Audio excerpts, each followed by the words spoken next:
People in my shul and my family, they know I have what's called a very thick book, and it gets thicker all the time.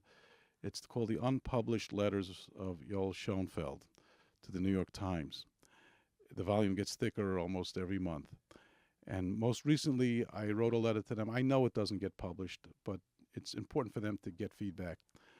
And I wrote to them that it's very strange that the President of the United States seems to be unforgiving of Prime Minister Netanyahu for making these remarks that he did about Arabs, saying Arabs are coming in droves, for making these remarks about how he does not believe any longer in the two-state solution.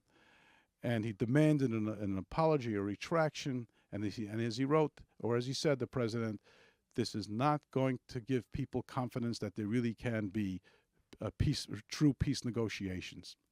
So I wrote to the paper, which just related to the story, but I wrote to the paper, I don't understand why they're demanding so much from Prime Minister Netanyahu to retract those words, or how much damage those words cause. How come Abbas, no one gets upset with Abbas when he says, when we have a Palestinian state, no Jew will be allowed? Isn't that racism of the highest order?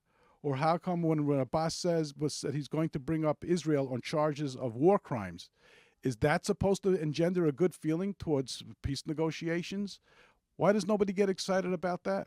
Why is our president continuing to negotiate with Iran when the supreme Ayatollah called Jews monkeys and apes, and even worse, and they're a stinking entity, they're the biggest animals in the world, and that's swept under the rug? And suddenly, when it comes to Prime Minister Netanyahu and Israel, it's a different story altogether. The Prime Minister apologized for his remarks that he said about the Arabs, and I don't think he should personally. And I think a bigger question is, how did those droves of Arabs come? Who was behind it? Who was paying for it? Which country was behind it? Which taxpayer money was behind it in bringing the droves of Arabs to come? And obviously it wasn't an anti-Arab remark. It was really a remark against orchestrated attempts to unseat the prime minister by an outside country. And unfortunately, it's the country that we live in, we love, the United States of America. And our president seems to be beyond any criticism. I've never seen anything like this. The press gives him a free pass on anything that he does. It's just beyond belief.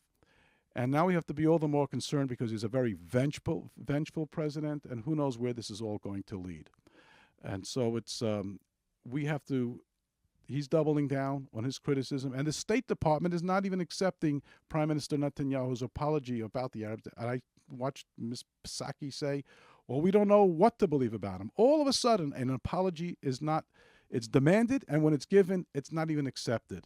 This is unheard of in dealing with any other leader of any other country in the world. We have our work cut out for us, and I beg and I implore you, please take pen in hand. I would only wish that the organized organizations, the established organizations in this country, and certainly in New York, would get together and mobilize and have people, Jews, come down and non-Jews come down by the thousands upon thousands to protest, to rally, to express our anguish with what's going on in this wonderful country of ours.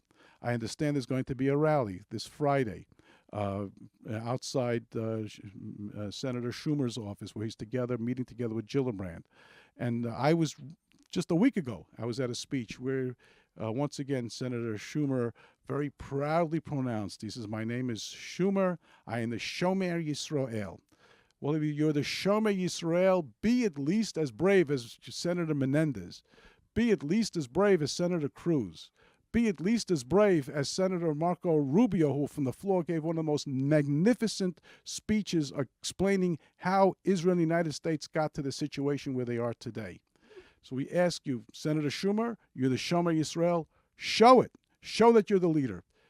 My fellow Jews, show us as well that you're upset, as Jews were in years past, where we brought hundreds of thousands of Jews protesting and rallying for Israel and against our enemies by the hundreds of thousands, whether it was to Dag Hammarskjöld Plaza or in Washington, D.C. We need to be mobilized. I beg you, pressure your organizations, your favorite organizations, to do that, to mobilize the people, and let's get together all for this worthy cause. Thank you.